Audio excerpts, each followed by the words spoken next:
Ce jour-là, Cyril rentrait chez lui sans se douter que sa vie allait basculer en un instant. Les rues de Douala vibraient comme toujours. Klaxons, motos, vendeurs ambulants. Une symphonie urbaine familière. À l'arrière de son gros 4x4 noir, il scrollait son téléphone, l'esprit ailleurs. Puis, au niveau d'un carrefour, la voiture ralentit à cause des nids de poules. Il leva les yeux et son cœur manqua un battement. Sur le trottoir, une femme était assise au sol, serrant 2 enfants contre elle, fatiguée, sale, épuisée. L'un des garçons s'essuyait le visage du revers de la main. L'autre restait figé, le regard perdu dans le vide. Cyril sentit une douleur étrange lui traverser la poitrine. Il fronça les sourcils. Cette femme, elle lui disait quelque chose. Mais qui était-elle? Que faisait-elle là, dans cette détresse, le regard vide, 2 enfants accrochés à elle comme à leur dernier refuge? Alors, il se pencha un peu et hurla. « Arrête-toi ici !» dit-il au chauffeur.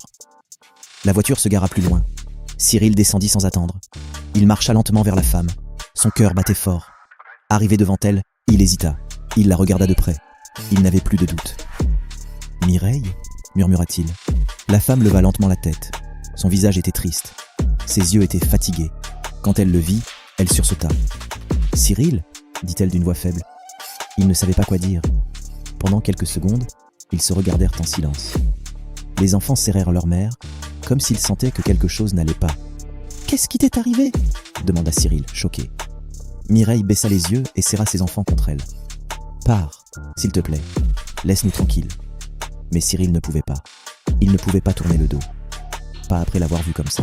« Mireille, tu ne peux pas rester ici. Ce n'est pas une vie. Qu'est-ce qui s'est passé ? La vie. Voilà ce qui s'est passé. Pas tout le monde a droit à une belle fin. » Il regarda les enfants. Ils avaient faim. Ils avaient froid. Il se baissa doucement. « Laisse-moi t'aider, juste pour ce soir. Que les enfants mangent et dorment dans un vrai lit. Rien de plus. » Mireille ferma les yeux un instant. Ses mains tremblaient. Elle regarda ses enfants. Ils ne disaient rien, mais ils avaient faim. Ils étaient faibles. Alors elle murmura « D'accord, mais juste pour cette nuit. » Cyril sourit doucement. Il l'aida à se lever. Les enfants tenaient toujours sa main. Ils montèrent dans la voiture. « On rentre à la maison » dit Cyril à son chauffeur. Le trajet jusqu'à la maison fut silencieux. Mireille regardait par la fenêtre sans parler. Elle tenait ses enfants contre elle, comme si elle avait peur que tout disparaisse. Cyril, lui, ne disait rien. Mais dans sa tête, 1000 pensées tournaient. Il avait demandé au cuisinier de préparer un bon repas. Quelque chose de chaud. Quelque chose de digne. Quand ils arrivèrent, Mireille hésita à sortir. La maison était grande, belle, trop belle. Elle regarda les lumières, les murs propres, le jardin. Elle se sentait petite, trop pauvre pour entrer là. « Tu n'as pas à avoir peur », dit doucement Cyril. « Ici, vous êtes en sécurité. » Une fois à l'intérieur, les jumeaux regardaient partout, impressionnés. Leurs yeux brillaient. Ils posaient les mains sur les coussins, touchaient les rideaux, riaient doucement. La table à manger était prête. Du riz, du plantain, du poisson, du ragoût. L'odeur remplissait toute la pièce. Mais Mireille resta debout, les bras croisés. Elle n'osait pas s'asseoir. « Maman, on peut manger ?» demanda un des petits. Elle hocha la tête. Les 2 enfants se mirent à table et commencèrent à manger avec envie. Ils n'avaient pas goûté à un vrai repas depuis longtemps. Cyril regardait Mireille. « Toi aussi mange. Tu n'as rien à craindre ici. » Elle prit une cuillère. Elle goûta une bouchée de riz. Dès qu'elle avala, les larmes montèrent. Elle ne disait rien, mais son visage parlait pour elle. « Merci » murmura-t-elle. Un de ses fils leva la tête, un peu de sauce sur la joue. « Maman, c'est le meilleur repas du monde. » Mireille sourit, les yeux pleins d'eau. « Je sais, mon cœur. Je sais. » Après le repas, une femme les conduisit dans une chambre d'amis. Les enfants eurent droit à un bain chaud et des habits propres. Ils s'endormirent vite, l'estomac plein, dans un vrai lit. Mireille, elle, restait debout dans le salon. Elle ne savait pas où se mettre. Cyril arriva doucement. « Assieds-toi. Tu es chez toi ici, pour l'instant. » Elle s'assit lentement, droite, les mains croisées. « Cyril, pourquoi tu fais tout ça ?» Il la regarda calmement. « Parce que je te connais, et parce que je ne peux pas te laisser souffrir comme ça. Mais je t'ai ignoré à l'époque. Je t'ai même ri au nez. Pourquoi tu m'aides maintenant ? Parce que je ne suis pas comme ceux qui abandonnent les gens quand ils tombent. » Mireille baissa la tête. « Je suis fatiguée. J'ai tout perdu.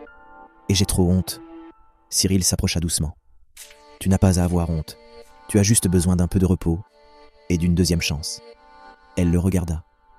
Pour la première fois depuis longtemps, elle sentit quelque chose qu'elle avait oublié, l'espoir.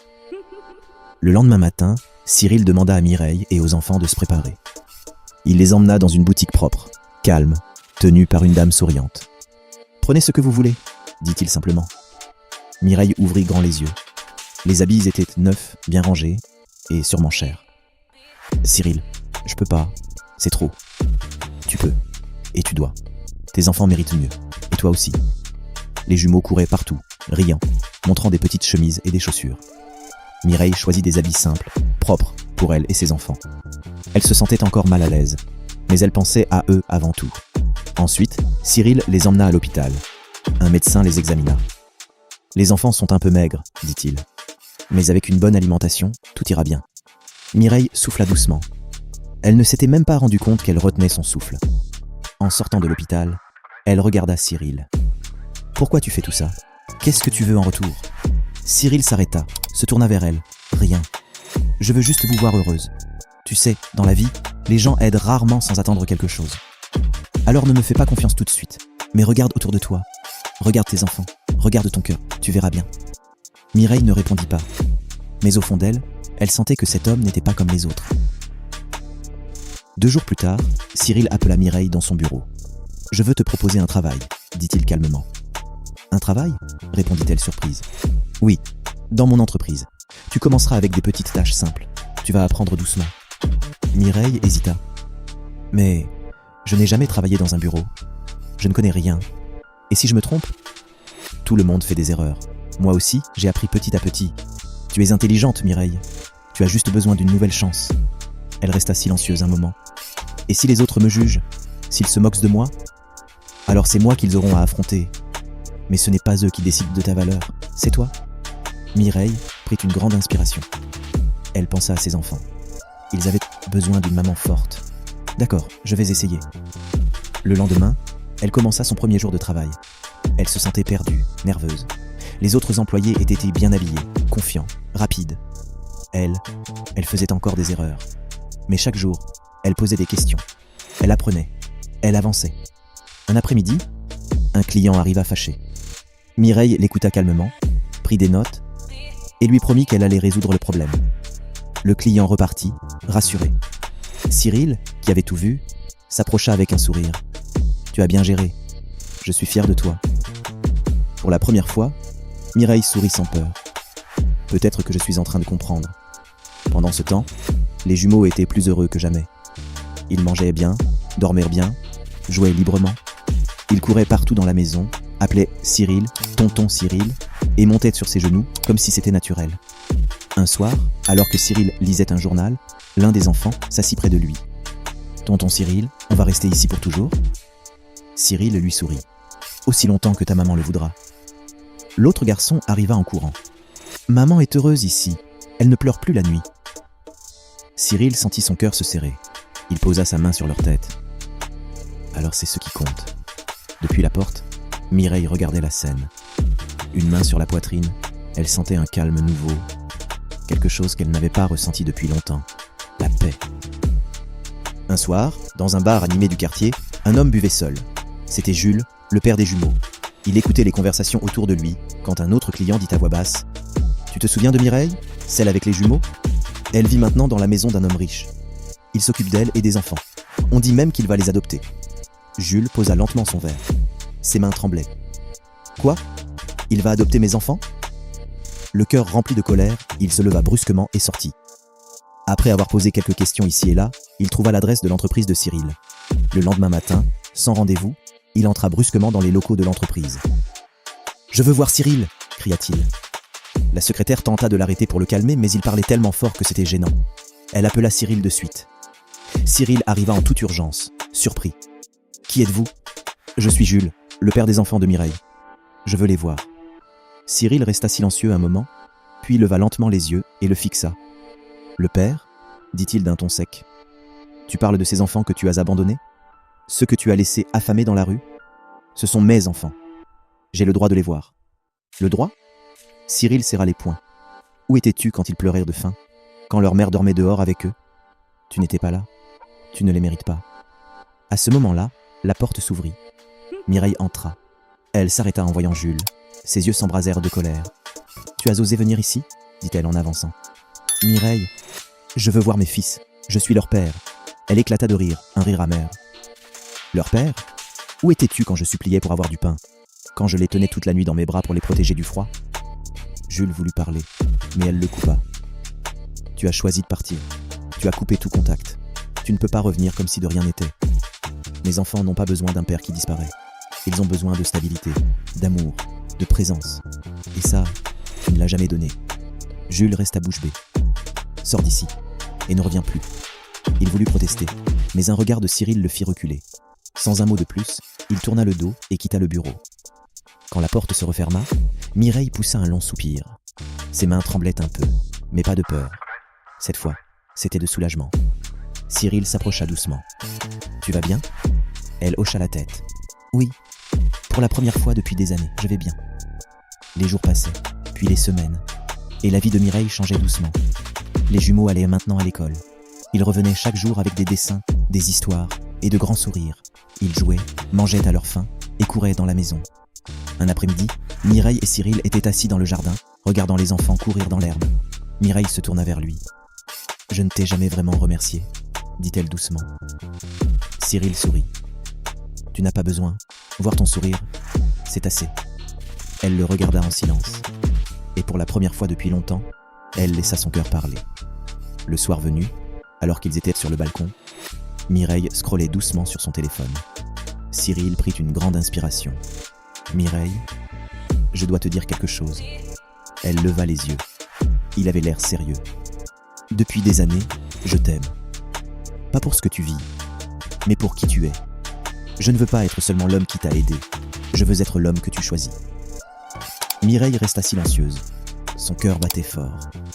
Elle regarda le sol, puis les enfants qui jouaient encore. « Cyril, j'ai peur. J'ai déjà donné mon cœur une fois, et on l'a piétiné. Je ne sais pas si je peux encore aimer. » Il s'approcha doucement et lui prit la main. « Je ne te demande pas une réponse ce soir. Je veux juste que tu saches que je suis là, et que je ne partirai pas. » Elle ferma les yeux un instant, puis hocha la tête. « Merci. » Les jours suivants, elle observa Cyril différemment. Elle remarquait ses gestes, sa douceur avec les enfants, sa patience avec elle. Il ne la pressait pas. Il respectait son rythme. Puis, un soir, alors que les jumeaux dormaient, elle se leva, alla vers lui et dit calmement « Cyril, je crois que moi aussi je t'aime. » Il la regarda avec surprise, puis un sourire sincère illumina son visage. « Tu es sûr ? » ?»« Oui, je suis prête. » Peu de temps après, Cyril s'agenouilla devant elle avec une petite bague simple mais belle. « Mireille, veux-tu m'épouser ?» Les larmes aux yeux, elle répondit « Oui, Cyril, oui. » Quelques jours après la demande en mariage, Cyril parla doucement à Mireille alors qu'ils prenaient le petit déjeuner. « Je pense qu'il est temps qu'on aille voir ta famille. » Mireille fronça les sourcils. « Ma famille ? Tu sais bien qu'ils m'ont rejetée. Mon père m'a mise dehors quand j'étais enceinte. Il ne m'a jamais rappelé. Pourquoi je devrais y retourner ?» Cyril lui prit la main. « Pas pour eux, pour toi. Le pardon, ce n'est pas pour les autres. C'est pour se libérer. Peut-être qu'ils regrettent, peut-être pas. Mais toi, tu as besoin de tourner la page. » Mireille resta silencieuse. Elle savait qu'il avait raison. Quelques jours plus tard, ils prirent la route, avec les jumeaux. Arrivée devant la vieille maison familiale, Mireille sentit son cœur battre plus vite. Sa mère ouvrit la porte. En voyant sa fille, elle éclata en sanglots. « Ma fille, tu m'as manqué !» Elle la serra très fort dans ses bras. Puis le père sortit. Il avait l'air plus vieux, plus fatigué. Il regarda Mireille avec des yeux pleins de regrets. « Je me suis trompé. J'ai eu honte. Et j'ai laissé la colère parler à ma place. Je t'ai fait du mal. Est-ce que tu peux me pardonner ?» Mireille avait les larmes aux yeux. Elle regarda ses enfants, puis Cyril, et répondit simplement « Oui, papa, je te pardonne. » Cyril s'avança alors, avec respect. « Monsieur, je suis Cyril. J'aime votre fille, et je veux l'épouser. Je promets de toujours prendre soin d'elle et des enfants. » Le père hocha la tête. « Tu as ma bénédiction, mon fils. » Ce soir-là, toute la famille se retrouva autour d'un bon repas. Il y avait des rires, des sourires, des chansons. Le passé restait derrière. Seul l'amour comptait. Le jour du mariage traditionnel arriva. Toute la cour était décorée de couleurs vives. Les tambours résonnaient. Les femmes dansaient en riant, habillées de leurs plus beaux pagnes. L'odeur du riz, du poisson braisé et du vin de palme flottait dans l'air. Mireille portait une robe traditionnelle magnifique. Son sourire était doux, rempli d'émotion. Elle avançait lentement vers Cyril, entourée des femmes de sa famille. Cyril, lui, attendait en tenue traditionnelle, debout, le regard plein d'amour. Lorsqu'elle s'approcha, il chuchota « Tu es magnifique ». Elle baissa les yeux, puis releva la tête avec un sourire sincère. « Et toi, tu ressembles à un vrai mari ». Le père de Mireille plaça la main de sa fille dans celle de Cyril. « Prends soin d'elle, ne la laisse jamais tomber. »« Avec tout mon cœur », répondit Cyril. La fête continua jusqu'à tard dans la nuit. Les enfants coururent partout. Les rires remplissèrent l'air. C'était un moment de bonheur pur. Quelques semaines plus tard, la vie avait trouvé un rythme paisible. La maison était remplie de joie. Cyril lisait des histoires aux jumeaux chaque soir. Il l'appelait maintenant papa, sans hésitation. Un soir, alors que Mireille bordait les enfants, Cyril entra doucement dans la chambre. Il la regarda avec tendresse. « Tu es heureuse ?» demanda-t-il. Elle leva les yeux vers lui, les larmes au coin des yeux, mais cette fois, des larmes de joie. Plus que je ne l'aurais jamais imaginé. Il la prit dans ses bras, et elle posa la tête sur son épaule. Ils n'étaient plus des blessés du passé. Ils formaient maintenant une famille, une vraie. Parce que parfois, la vie brise, pour reconstruire plus fort. Parce que parfois, l'amour revient au moment où on l'attend le moins. Et parce que parfois, le bonheur naît d'un simple acte de bonté. Et toi, que penses-tu de cette histoire ? As-tu déjà croisé quelqu'un qui a changé ta vie sans même le savoir ? Ton témoignage pourrait inspirer d'autres. Raconte-nous en commentaire. Si cette histoire t'a touché, laisse un like. Partage-la avec quelqu'un qui a juste besoin de croire que tout peut encore changer. Et surtout, abonne-toi pour ne pas rater nos prochaines histoires humaines et inspirantes. Merci pour ton précieux soutien. Cette semaine, offre un sourire, même tout petit. Et surtout, prends soin de toi. On se retrouve très bientôt pour une nouvelle histoire qui touche l'âme et réchauffe le cœur.